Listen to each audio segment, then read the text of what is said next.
بسم الله. السلام عليكم ورحمة الله وبركاته. إن الحمد لله نحمده تعالى ونستعينه ونستغفره ونعوذ بالله من شرور أنفسنا ومن سيئات أعمالنا.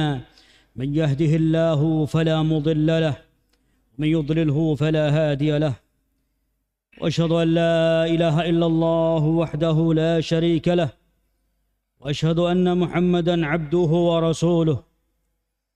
يا أيها الذين آمنوا اتقوا الله حق تقاته ولا تموتن إلا وأنتم مسلمون. يا أيها الناس اتقوا ربكم الذي خلقكم من نفس واحدة، خلق منها زوجها وبث منهما رجالا كثيرا ونساء، واتقوا الله الذي تساءلون به والأرحام إن الله كان عليكم رقيبا. يا أيها الذين آمنوا اتقوا الله وقولوا قولا سديدا يصلح لكم أعمالكم ويغفر لكم ذنوبكم، ومن يطع الله ورسوله فقد فاز فوزا عظيما. أما بعد، ألا وإن خير الكلام كلام الله تبارك وتعالى، وخير الهدى هدى نبينا محمد صلى الله عليه وعلى آله وصحبه وسلم. شر الأمور المحدثاتها، فإن كل محدثة بدعة، فإن كل بدعة ضلالة، وكل ضلالة في النار. أعاذنا الله وإياكم والمسلمين من النار. أحبائي في الله رحمنا ورحمكم الله، أولا نحمد الله ونشكره على هذه النعمة التي قد أنعم الله علينا من هداية الإسلام ونعمة الإيمان ونعمة الاستقامة على هذا الدين. والثانيا فصلوات الله ربي وسلامه على نبينا الكريم محمد بن عبد الله عليه أفضل الصلاة والسلام، وعلى آله وأصحابه ومن سار على نهجه إلى يوم الدين. Ahibba'i fillah rahmani wa rahmakumullah, hadirin kaum muslimin, jamaah sekalian yang semoga senantiasa dirahmati dan dimuliakan oleh Allah tabaraka wa taala. Pertama-tama kita senantiasa panjatkan puja dan puji syukur kehadirat Allah tabaraka wa taala, Rabb sang penguasa alam jagat raya ini yang paling berhak untuk dipuji dan diibadai, yang mana Allah subhanahu wa ta'ala telah memberikan kita karunia berupa kenikmatan hidayatul Islam, kenikmatan iman, dan kenikmatan istiqamah di atas agama Allah. Dan yang kedua, tak lupa semoga salawat dan salam semoga senantiasa tercurahkan kepada junjungan kita baginda Nabi alaihi salatu wassalam, serta keluarga dan para sahabatnya, dan bagi barang siapa yang mengikuti jejak beliau sampai yaumil qiyamah. Ahibba'i fillah rahmani wa rahmakumullah, kita ditakdirkan kembali oleh Allah subhanahu wa ta'ala berjumpa di salah satu rumah Allah, yang mana masjid adalah merupakan salah satu rumah Allah di permukaan bumi ini, yang mana tidaklah suatu kaum mastama'a qaumun fi baitin min buyutillah yatluna kitab Allah wa yatadarasuna fima bainahum illa nazalat alaihim as-sakinah wa khasyathum ar-rahmah. Saya tidak bosan-bosannya untuk membawakan hadis ini karena orang-orang yang mau datang berkumpul di rumah Allah untuk mempelajari ilmu agama Allah, tidaklah berkumpul suatu kaum di rumah Allah mereka mempelajari ilmu agama Allah kecuali Allah subhanahu wa ta'ala akan memberikan ketenangan kepada jiwanya, kepada dirinya, dan dia akan senantiasa diliputi rahmat dan didoakan oleh para malaikat untuk diampuni dosanya oleh Allah subhanahu wa ta'ala.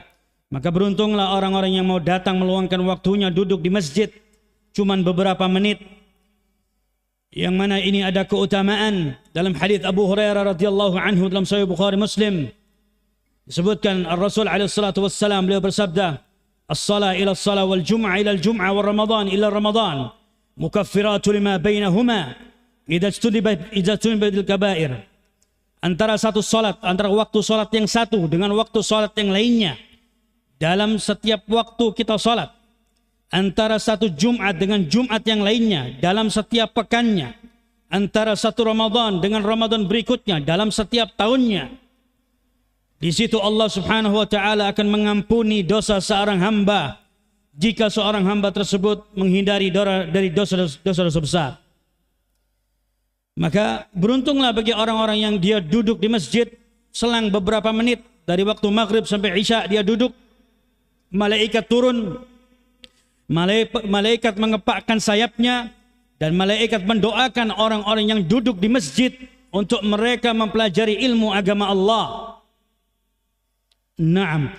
Dan antara satu salat dengan salat yang lainnya disebutkan Allah akan ampuni dosa seorang hamba. Dari satu Jumat ke Jumat yang lainnya dalam setiap pekannya Allah akan ampuni dosa seorang hamba. Dari satu Ramadan ke Ramadan yang lainnya Allah akan ampuni dosa seorang hamba. Ikhwatal iman rahimani wa rahimakumullah. Kita adalah makhluk yang senantiasa berbuat dosa dan maksiat kepada Allah Subhanahu wa taala. Setiap waktu, setiap saat, setiap hari kita berlaku dosa dan maksiat kepada Allah. Sehingga Allah Subhanahu wa taala sebutkan dalam hadits qudsi, "Ya ibadi innakum tukhti'una bil-laili wan-nahar wa ana aghfiru adh-dhunuba jami'an fastaghfiruni aghfir lakum." Wahai hambaku, sesungguhnya kalian siang dan malam telah melakukan kesalahan kepada diriku, maka mintalah ampunan kepada diriku, niscaya aku akan memberikan ampunan kepada kalian. Siapa di antara kita yang setiap harinya tidak melakukan dosa kepada Allah? Tidak ada. Setiap hari manusia ini melakukan kesalahan dan dosa kepada Allah. Tapi Allah Ghafurur Rahim, Allah Maha Pengampun, Allah Maha Penyayang.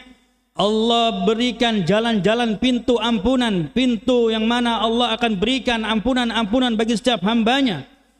Jika hambanya itu mereka mau menempuh jalan-jalan yang ditunjukkan oleh Allah dan Rasulnya.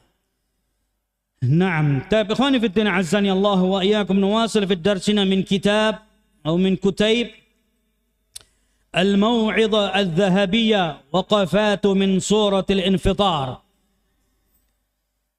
Kita akan lanjutkan kembali pembahasan, yaitu kita berhenti sejenak untuk kita membahas dari surat Al-Infitar. Surat yang sangat pendek yang hampir setiap kaum muslimin insyaallah mereka menghafal surat ini. Ada beberapa surat, ada beberapa ayat yang disebutkan oleh Allah dalam Al-Quran, yang di sana Allah sebutkan tentang kejadian demi kejadian. Allah ceritakan dalam Al-Quran, dalam ayatnya, dalam firman-Nya. Al-Quran kalamullah ghairu makhluk. Al-Quran ini adalah firman Allah dan bukan makhluk. Allah ceritakan di dalamnya beberapa surat, beberapa ayat yang menceritakan tentang permulaan kejadian huru-hara hari kiamat. Baru beberapa minggu yang lalu, di sebagian tempat di negeri ini, yang mana Allah Subhanahu wa taala di setiap kejadian-kejadian fenomena alam yang mungkin orang sebagian mengatakan, oh ini kejadian banjir bandang, kejadian tanah longsor, tanah bergerak, gempa bumi dan lain sebagainya. Mungkin orang akan mengatakan, oh ini biasa karena curah hujan tinggi 2 hari berturut-turut tidak berhenti, maka banjir bandang dan sebagainya. Atau mungkin ahli-ahli geologi dan sebagainya atau meteorologi mengatakan bahwasannya oh ini karena curah hujan. Maka sebagian anggota dewan mengatakan untuk mereka merekayasa hujan. Hujan supaya direkayasa. Kalau rekayasa lalu lintas, mungkin Pak Polisi dia bisa untuk merekayasa. Untuk dia buka tutup satu jalur, satu jalan dipindahkan, dibikin satu jalur atau yang lain dibikin 2 jalur, direkayasa arus lalu lintas. Manusia bisa untuk melakukan itu semua. Tapi bagaimana mungkin manusia bisa akan merekayasa dari telah apa yang Allah tentukan? Hujan adalah makhluk Allah yang Allah perintahkan untuk dia bergerak. Air laut, dia bergelombang karena Allah perintahkan air laut untuk bergerak. Dan banjir pun yang begitu dahsyatnya ketika dia air itu lewat dan mengalir sedemikian rupa. Siapa yang menggerakkan air tersebut? Kok bisa tahu air banjir itu dia bisa menempuh satu jalur ke jalur yang lainnya? masuk lorong ke lorong yang lainnya. Dia bisa berjalan dengan demikian rapinya, walaupun akhirnya memporak-porandakan tatanan alam yang ada di muka bumi ini. Tapi air dia mengalir. Siapa yang memerintahkan air tersebut? Siapa yang mengatur air tersebut? Sehingga air dia bisa bergerak dengan serempak dan serentak untuk menghantam dan menghancurkan tatanan apa yang ada di atasnya. Kalau bukan Allah, siapa yang menggerakkan air tersebut? Nah, sehingga kalau kita mengambil ibrah, mengambil pelajaran kejadian di sebagian tempat, entah itu di Jawa Barat, ya, hujan dengan intensitas curah hujan yang cukup tinggi mengakibatkan tanah longsor, yang mengakibatkan yang kata mereka tanah bergerak itu bergeser. Ini ambles tanahnya masuk ke dalam, ya. Nah, dan lain sebagainya. Bahwasanya Allah Subhanahu wa taala ingin menyampaikan pesan bi anna rabbaka auhalaha. Allah ingin memberikan pesan kepada manusia. Allah ingin memberikan pesan bi anna rabbaka, sesungguhnya Rabb kalian Allah. Ya. Allah yang memberikan wahyu kepada bumi untuk bergerak. Allah yang memberikan wahyu, memerintahkan kepada bumi, kepada hujan, kepada air untuk mereka bergerak. Bi anna rabbaka auhalaha. Sesungguhnya Rabbmu Allah Subhanahu wa taala yang memerintahkan kepada makhluk-makhluk tersebut untuk mereka bergerak atas izin Allah Subhanahu wa taala. Sehingga disebutkan oleh sebagian dari a'immatus salaf, entah Imam Malik atau siapa saya lupa, mereka mengatakan kalau seandainya malam hari kita ini tidak bisa untuk tidak tidur selama semalam penuh, untuk kita nggak tidur, kata mereka kita akan lakukan untuk kita tidak tidur semalaman. Karena mereka khawatir. Mereka mengatakan bahwasanya aku khawatir ketika aku sedang terlelap dalam tidurku, tiba-tiba Allah akan timpakan azab kepada diriku. Entah itu banjir bandang, entah itu gempa bumi, tanah longsor, yang orang-orang yang dia rumahnya mungkin di sebagian bukit, tidur terlelap di tengah malam, dia nggak tahu, sedang enaknya dia tidur terlelap di tengah malam, tiba-tiba rumahnya ambruk, tiba-tiba rumahnya tertimpa tanah longsor dan sebagainya. Sehingga para ulama mengatakan kalau seandainya diriku bisa untuk tidak untuk tidur, walaupun sejenak atau semalam saja, niscaya akan aku lakukan, karena aku takut ketika aku tertidur Allah Subhanahu wa taala akan menimpakan azab kepada diriku. Sehingga para ulama mereka senantiasa awas dan waspada. Mereka khawatir kalau seandainya tiba-tiba mereka sedang tidur, tiba-tiba mereka sedang terlena, tiba-tiba juga Allah Subhanahu wa taala akan menimpakan azabnya. Allah akan timpakan musibah demi musibah ketika manusia mereka sedang terlena dan terlelap tidur. Naam, inilah Allah Subhanahu wa taala. Kalau kita melihat kejadian-kejadian yang begitu dahsyat beberapa pekan yang lalu, itu kejadian di luar akal, di luar nalar manusia. Bagaimana bumi bisa hancur, bumi bisa bergerak dan dia tergerus dan terkupas bumi tersebut. Itu secara akal-akal manusia kita nggak paham. Mungkin jalan-jalan tersebut sudah dibangun ketika zamannya para penjajah. Orang-orang Belanda mereka sudah membuat jalan-jalan tersebut. Dari zaman Belanda sampai hari ini, baru beberapa pekan yang lalu hancur jalan tersebut. Naam. Allah hancurkan seluruh tatanan apa yang ada di atasnya. Jembatan-jembatan digerus oleh air, hancur semuanya. Air, cuma sekedar air.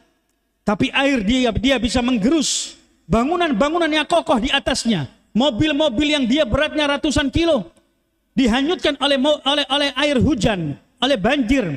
Jembatan yang dia dibangun dengan konstruksi yang kuat dihantam oleh banjir, dia hancur.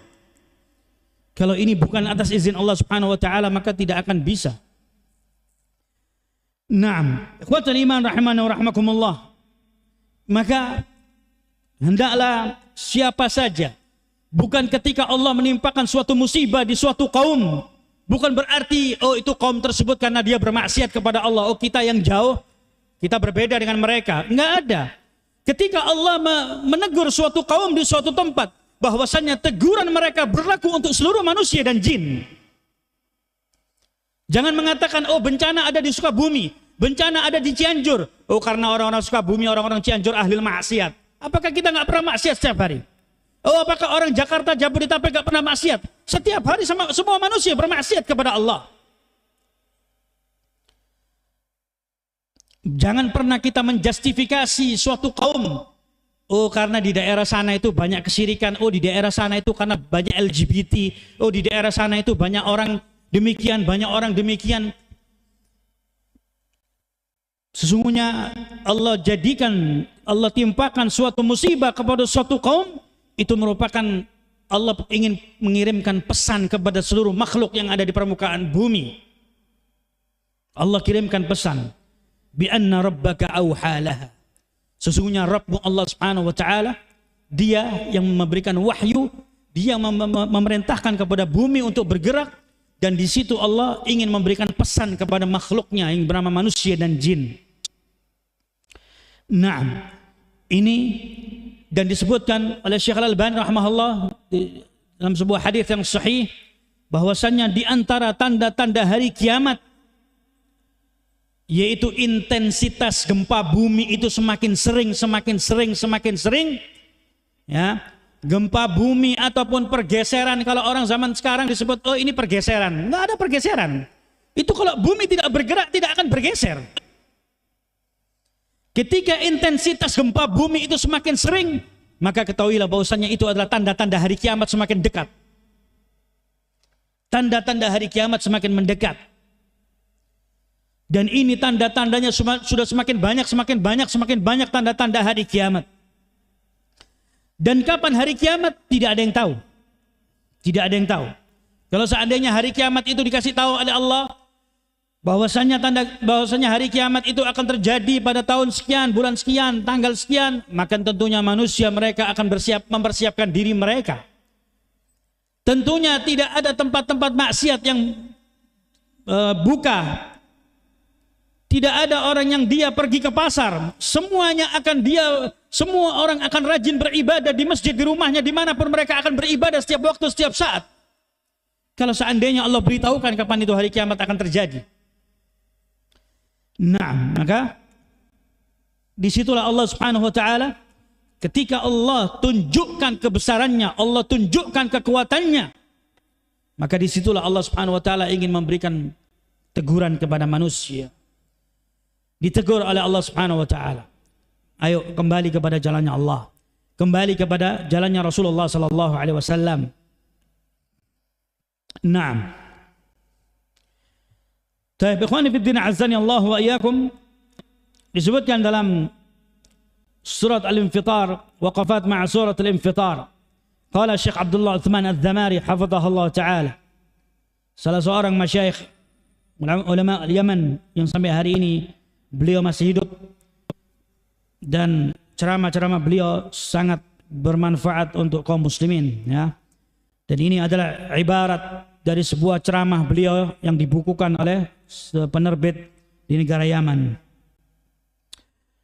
Qala al-muallif hafizahullah ta'ala wa yaqulu Allah ta'ala wa yawma yusayyiru al-jibalu wa tara al-arda barizatan wa hasharnahum falam nughadir minhum ahada.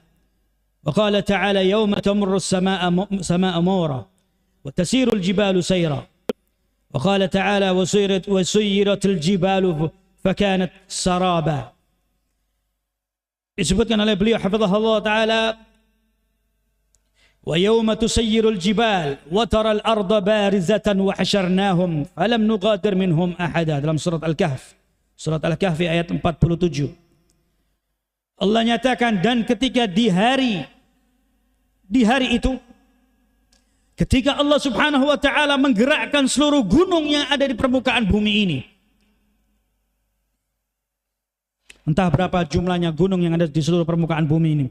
Karena kadangkala subhanallah, dengan kebesaran Allah, bahwasannya gunung itu tidak melulu dia ada di atas permukaan daratan. Kadangkala gunung ada di dalam lautan.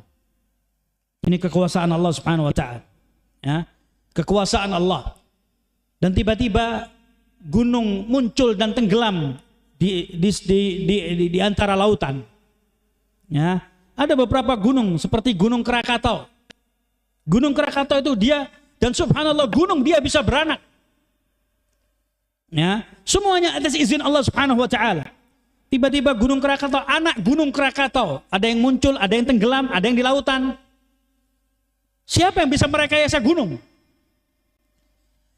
Allah nyatakan bahwasanya yaum wa yauma tusayyirul jibal.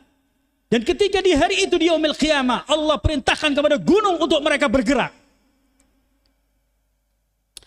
Wa taral arda barizatan wa hasyarnahum falam nughadir minhum ahada. Ketika gunung diperintahkan oleh Allah untuk bergerak dan bumi ini dijadikan sebagai hamparan yang luas, lalu manusia dikumpulkan oleh Allah Subhanahu wa taala di padang yang sangat luas tersebut. Allah himpun manusia, falam nughadir minhum ahada. Tidak seorang pun yang Allah lalai terhadap satu orang pun. Tidak seorang pun yang dilalaikan oleh Allah. Tidak seorang pun yang luput di hari itu untuk tidak dihimpun oleh Allah. Oh si fulan dia bersembunyi di balik bentengnya. Oh si fulan dia bersembunyi di balik sebuah tempat. Di hari itu tidak ada bangunan menjulang tinggi dan tidak ada lembah. Di hari itu bumi dijadikan sebagai hamparan yang luas dan tidak seorang pun yang luput dari pengawasan Allah Subhanahu wa taala. Mau ngumpet di mana kita di hari itu? Mau bersembunyi di mana kita di hari itu? Tidak ada tempat untuk kita bersembunyi di hari itu. Wa qala ta'ala, "Yauma tamurru as-samaa'u mawra." Dan ketika di hari itu Allah Subhanahu wa taala menjadikan langit digerakkan oleh Allah, digetarkan oleh Allah dengan getaran yang sangat dahsyat. Wa tasirul jibalu sayra. Demikian pula dengan gunung-gunung, langit digerakkan oleh Allah, gunung digerakkan, semua gunung digerakkan oleh Allah dengan gerakan yang sangat dahsyat.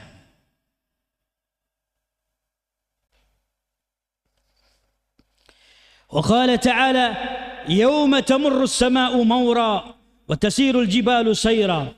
Qala ta'ala, "Wa suyiratil jibalu fakanat saraba." Di hari itu gunung diterbangkan oleh Allah, semuanya digerakkan oleh Allah. Yang disebutkan dalam surat Al-Qari'ah bahwasanya gunung ketika diangkat oleh Allah, diterbangkan oleh Allah Subhanahu wa taala, dan gunung akan dihempaskan oleh Allah Subhanahu wa taala, gunung seakan-akan tumpukan pasir.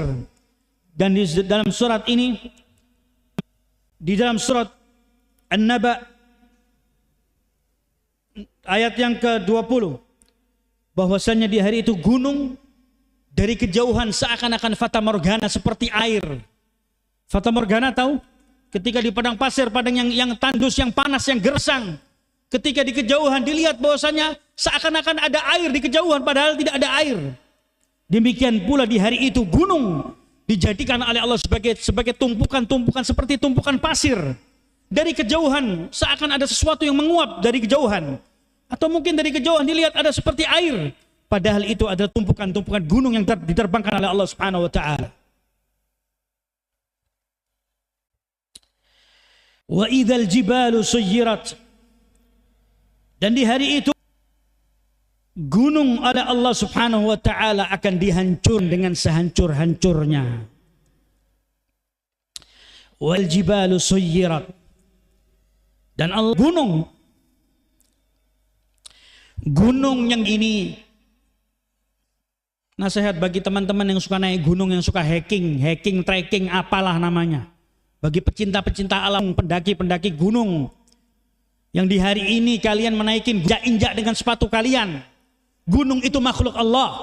Biasakan ketika kita menaiki gunung ataupun ketika kita melihat dari tadi tanda-tanda kebesaran Allah, puji Allah, bertakbir, bertahlil, bertahmid, puji Allah Subhanahu wa taala. Gunung yang sebagian oleh para pendaki gunung mereka diinjak di hari ini.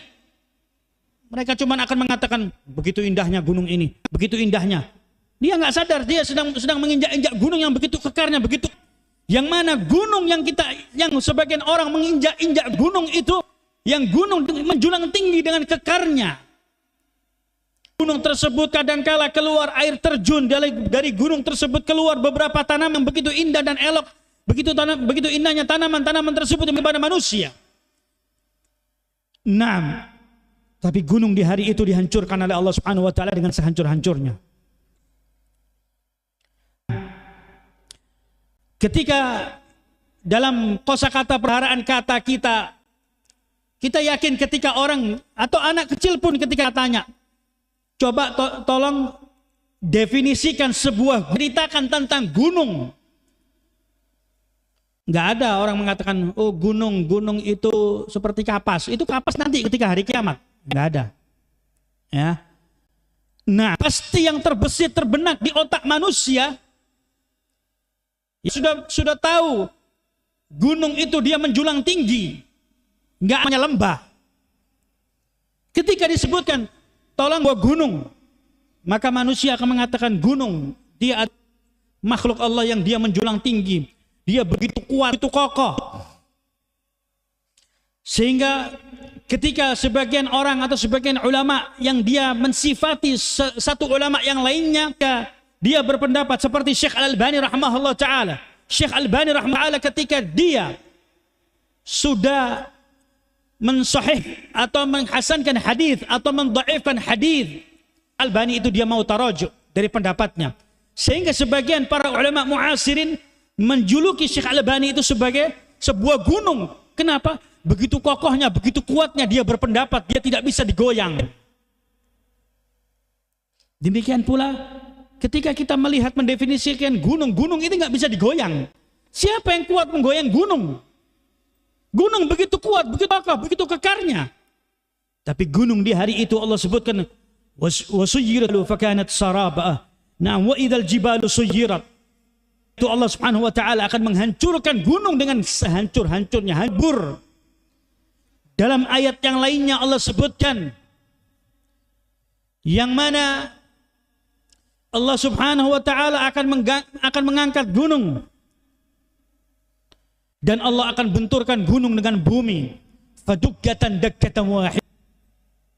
Allah akan benturkan bumi dengan satu kali bentur, dengan gunung akan dibenturkan oleh Allah, hancur seluruh penghuni bumi. Naam, karena begitu kuatnya, begitu kokohnya gunung. Al-jibal yusayyiruha Allah wa gunung dengan mudahnya kan Allah perintahkan gunung untuk bergerak di hari itu, dan gunung di hari itu akan Allah hancurkan dengan sehancur-hancurnya. Yaqulu Allah Ta'ala wa yas'alunaka 'anil jibal fakul yansifuha rabbi nasfa fayadharuha safa la tara fiha 'iwajan wala am. Di dalam surat At-Takwir ayat yang ketiga dinyatakan wa yas'alunaka 'anil jibal. Apakah kalian bertanya-tanya tentang gunung? Fakul yansifuha rabbi nasfa. Katakan bahwasannya kiamat akan Allah hancurkan dengan sehancur-hancurnya.